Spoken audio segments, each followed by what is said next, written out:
Something few people ever talk about is how maintaining weight after weight loss is actually more difficult than the weight loss itself. The diet after the diet is where most people go wrong and why only a handful of people ever keep the weight off long term. So today I'm going to show you how to best maintain after weight loss so you don't lose all the progress you made with your diet. Hey, this is Colin DeWaay. If you want to master your metabolism and create forever results, start now by subscribing and click on that bell notification so you don't miss anything.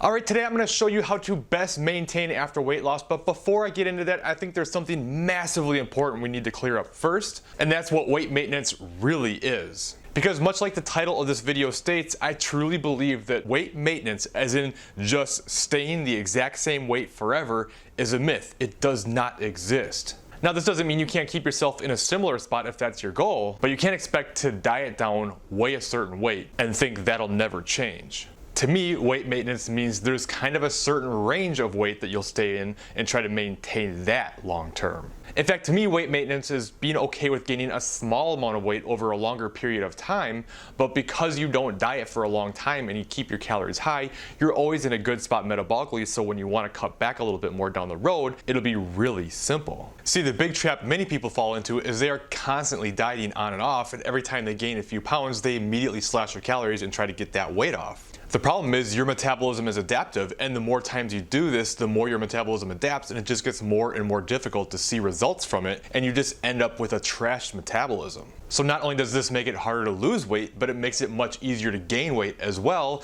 especially if this approach leads to binging type behavior. We all have this tendency to judge ourselves based on our lowest weight, but you have to understand that your lowest weight is almost never sustainable. Understand as well, even if you're super diligent about things, you're still going to gain a little bit of weight over time. It's just something that you're going to have to accept. Because in my opinion, we can and should enjoy special occasions in life, things like vacations and holidays and anniversaries and all the different things that come up throughout a year. We shouldn't have to be perfect with our diet all the time. So even if you keep things relatively in check, but you still enjoy these things, even if you only gain a pound every few months, you're still going to gain 5 to 10 pounds in a year or two's time. But here's the thing, if you don't just diet every time you have something come up or every time you gain a little bit of weight, you keep yourself in a good spot metabolically. So this way, when you do finally get to a point where you're just a little bit uncomfortable with where things are at, you can easily cut back. Your metabolism is going to be firing on all cylinders. You can just cut back for even just a couple months, zap that weight off, and then bring your calories back up again and start maintaining. And if done right, you may only end up dieting 2 or 3 months out of every 2 or 3 years.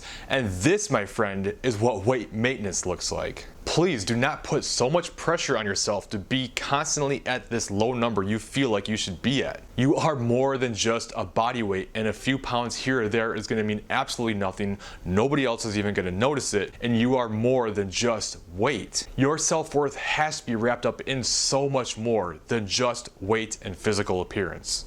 Okay, with that out of the way, all that said, I do still want to show you what I consider to be the best method to be able to keep your weight post-diet if that's super important to you. But I cannot stress enough, you need to be okay with a small amount of weight gain. And since you'll be maintaining on a very low amount of calories, life is just too short to try to continue to do that forever. But keep in mind, like I said in the beginning of this video, this part of the diet is always the most difficult part. This is because your body literally wants you to gain the weight back. It has made a bunch of hormonal and metabolic changes to try to get you to gain that weight back. Your hormone ghrelin will be elevated, so you'll be hungry all the time. Your leptin will be reduced, and therefore you won't feel full when you do eat. You'll be more tired, you'll be more cranky, and let's just be honest, just maintaining your weight isn't a very fun goal. What I mean by that is we like to be progressing towards something. We feel good when we make progress. Well, if we're just trying to stay the same, that can be really tough to stay motivated to do. This is why doing things like building and cutting stages can be really beneficial, because you always feel like you're progressing in some area. But we all have different goals, and if you just want to maintain and live a happy, healthy lifestyle, there is nothing wrong with that. So to me, if this is your goal, what we really want to do is try to put you in a position where you can eat more food, be more flexible with your diet and your lifestyle, but also try to keep weight in check as much as possible. Also keep in mind that the first couple of pounds you gain back post-diet could easily be contributed to things like muscle glycogen and water, and you have to understand that there's a big difference between weight and fat. They are not always the same. Anyway, how to proceed from here kind of depends on what you were doing to lose the weight. If you're already a flexible dieter and you're tracking your macros, well, you're in a really good position now and the process will be much simpler. If you have no clue how much you were eating and you were just following some sort of diet that restricted different foods or even macronutrients like a keto diet, it's going to be a much more difficult process, but don't worry, I'm still going to take you through step by step how to get there. And step one is to accept that even though your diet is over, the work is not done. In fact, it's just beginning. I've already told you twice now, this part is the most difficult part. If you just go back to your old habits, you will put the weight back on really fast because your metabolism is slower now. So you need to understand that this truly is a lifestyle and it always requires a level of work. This doesn't mean you have to be super diligent all the time, and you can and probably should be more flexible sometimes. But if you really truly want to maintain your weight, this is going to require more work on your part. And this is because the more extreme the goal, the more extreme your plan has to be, and make no mistake about it, true weight maintenance, as in you pretty much never gain any weight, is a very extreme goal. Anyway, if you haven't been tracking and you don't know how much you're eating, here's what you're going to do to start. You're going to go ahead and eat the same for a few days, and you're just going to plug it into your MyFitnessPal or any tracking app that you like to use and just see what that data looks like. Now, if you're already thinking, well, tracking is just too much work, I don't want to do this, well, you've already lost now. Like I said, you have to be willing to do extra work to create this goal that you want. So not only do you need to do the work, but the other benefit of this is it really teaches you a lot about food. You now know what's in the foods that you eat, and you're not just looking at it as magic foods. You can see how much is in what you eat, and this information is something you carry with you for a lifetime. Once you do this, you're going to have a rough idea how much your maintenance calories are, because it's going to be pretty similar to what you're actually doing. And then assuming you want to maintain your weight but be able to eat some more food, you need to start a process called reverse dieting, where you slowly increase your calories over time. The reason you do it slowly is so your metabolism has a chance to keep up as you increase your calories and therefore improve your metabolism, but it minimizes fat gain this way. And now all you have to do is keep doing this until you get your calories into a place that you're happy and you're willing to maintain on, and you're good to go. Keep in mind, the slower you increase your calories, the less likely you are to gain weight. So if you really want to try to maintain the best you can, maybe just increase your calories by 30 to 50 calories per week. And this is a good spot for most people. And just to make sure there's no confusion here, so if you were eating 1,500 calories and you made a 50 calorie increase, the next week you would eat 1,550 calories every single day and then make another increase the next week. Although you don't have to make increases every week either. Like I said, the slower you take it, the more likely you are to maintain. So you could skip a week or a couple weeks and just do it every once in a while. If you really want to maintain the best you can, take it slow. Once your calories are in a good place, you could always start weaning yourself off the tracking and start incorporating things like untracked meals, untracked days,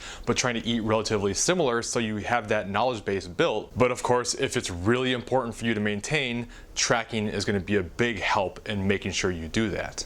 Also, if you're doing a lot of cardio, you probably want to get that down some, so it kind of works in the same way, except you slowly reduce your cardio, similarly to the way you increase calories. So if you're just trying to live a happy, healthy lifestyle, maybe there's a certain amount of cardio you like to do per week, we'll just slowly taper it back down until you get to that range, and then just stick there. For what it's worth though, I do recommend keeping in at least a minimum of 30 to 60 minutes of cardio for the health benefits and a lot of the good things that come along with cardio. Now, I did mention flexibility in your diet earlier, and I think this is a really important thing we need to consider when it comes to weight maintenance. So many people, when they start a diet, they just eliminate all their favorite foods, so then when they come back to eating them, there's kind of no off button and you feel like you were super restricted, so you have to eat as much as you can, and this makes it really tough to maintain, obviously. So that's another benefit of tracking, because you can include some of these foods that you enjoy and just work it into your numbers and still continue to maintain weight. Because contrary to popular opinion, eating some bad food isn't going to make you store fat.